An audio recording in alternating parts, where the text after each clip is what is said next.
if we get our cities right, we just might achieve the 2030 development goals, and we may limp through the 21st century.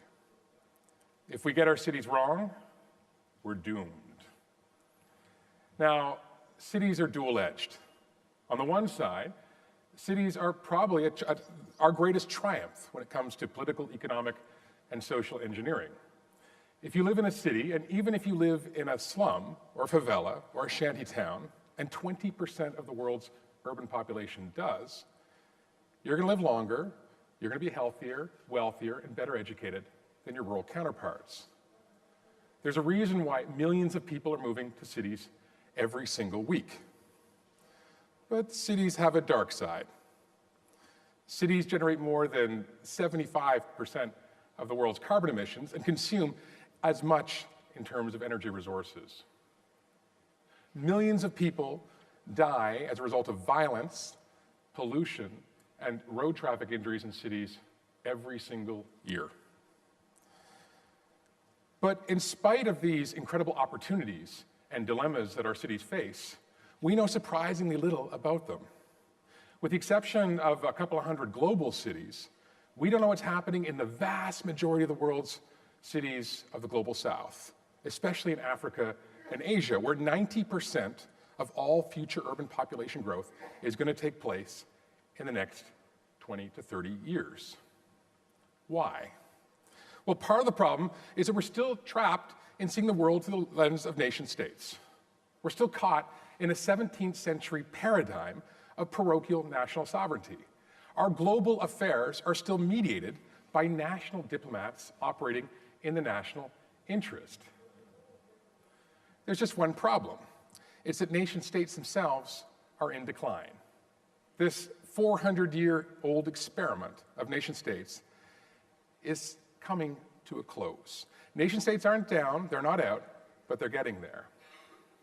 Part of the problem is globalization, hyper-globalization, which is limiting the discretion and autonomy of cities from above. The other great challenge is turbo-urbanization, which is literally reconfiguring the map politically, economically, demographically from below. The world has changed. Think about it. When nation states first burst on the scene in the 1600s, less than 1% of the world's population lived in a city. Today, all of you know, it's more than 54%. And by 2050, it's going to be upwards of 70%. So today we do have these 193 nation states, but we've got a growing number of cities that are rivaling them in power and influence. Think of Tokyo. Tokyo has a GDP of $1.7 trillion. That makes it larger than Russia, than South Korea, and Canada. So cities like Tokyo, Paris, London, Dubai, Mumbai, Shanghai, they're punching above their weight economically, but well below their weight politically. And that's going to have to change if we are going to hit those 2030 goals or anything beyond. Today's turbo-urbanization has a dark side. Many of the fastest growing cities, especially those cities in the global south, they're urbanizing before they industrialize. And that means that their services are getting overstretched. Their critical infrastructure is unable to support this rapidly growing population. What you see here is every single city in the world with a population of 250,000 people or more. For those of you who are interested, there's more than 2,100 cities like this, and they're growing. And without going into a great amount of detail, because we don't have the time for that, the larger and redder the circle, the more fragile the city is. The smaller and the bluer it is, the more resilient. And fragility occurs when the social contract of a city comes unstuck, when there's a disequilibrium between the expectations of leaders and the residents. And it's best manifest in the convergence of a series of risks: income inequality, reduced access to services, pollution, homicide, exposure to droughts, floods, and cyclones. That's what makes the city more or less resilient. And as you can see, resilience is actually worsening in many parts of the world, especially in parts of sub-Saharan Africa, North Africa, into North Asia, and down to Southeast Asia, precisely those parts of the world that are least prepared and equipped to cope. Now, it's not just internal threats that are stressing our cities, it's external threats as well. Climate change, especially sea level rise is probably the greatest existential threat that our cities are facing today. That's because the vast majority of the cities, more than 2/3 of them, are located on the coast. We have over 1 billion people who live in low-lying coastal areas that are prone to floods.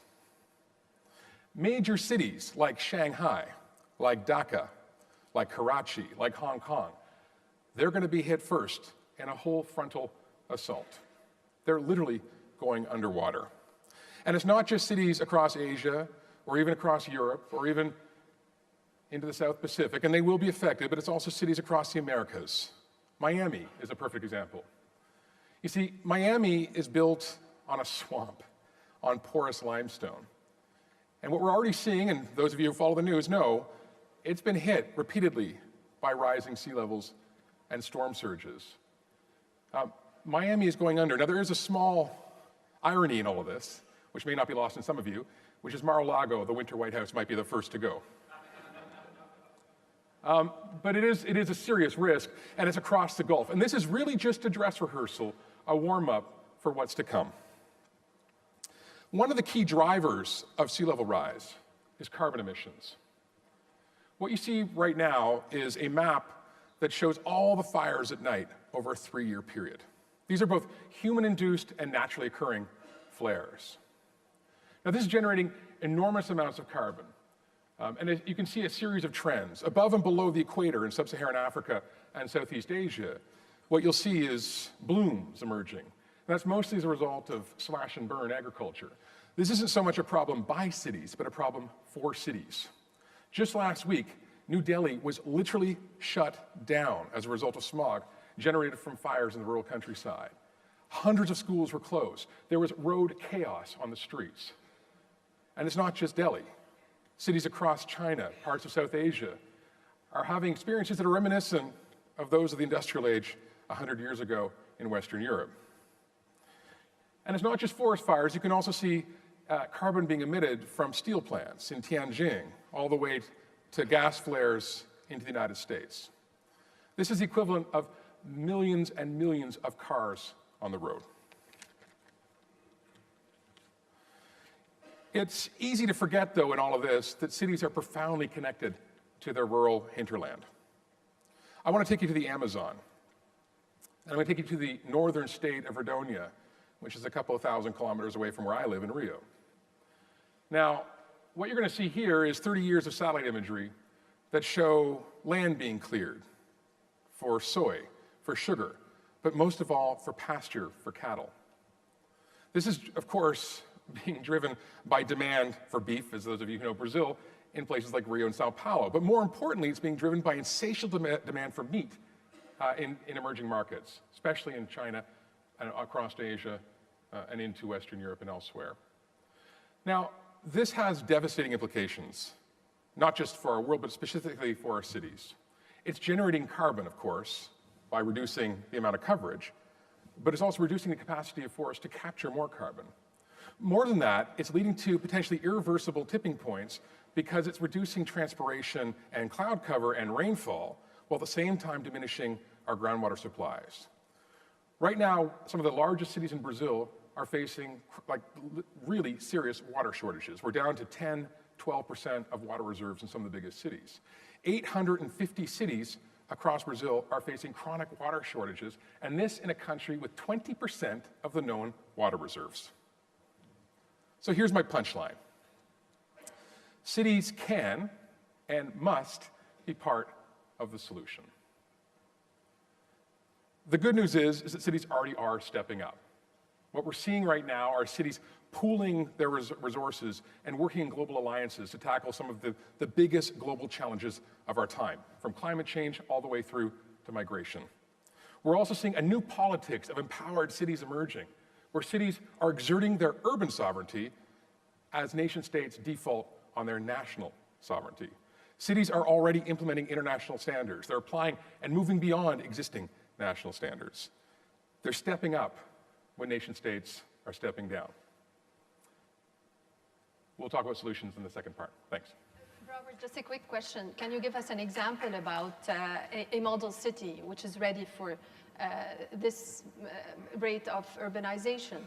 Sorry, say that again? Which? Can you give us an example of a city that is ready for the coming urbanization? Well, I think part of the challenge is that a lot of the cities in Western Europe, which are essentially more established and across North America, have already gone through, in a way, their urban transition. In some cases, those cities are stabilizing, and in many cases, they're actually reducing their population size. So, in a way, they're adjusting, and you're seeing restriction of immigration as a result of increasing the throwing up of national borders.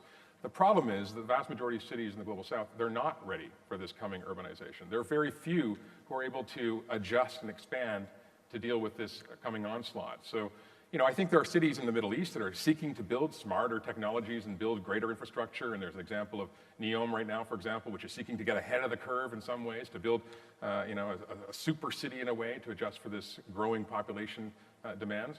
But I think the problem is there are very few cities that are ready for this urban deluge.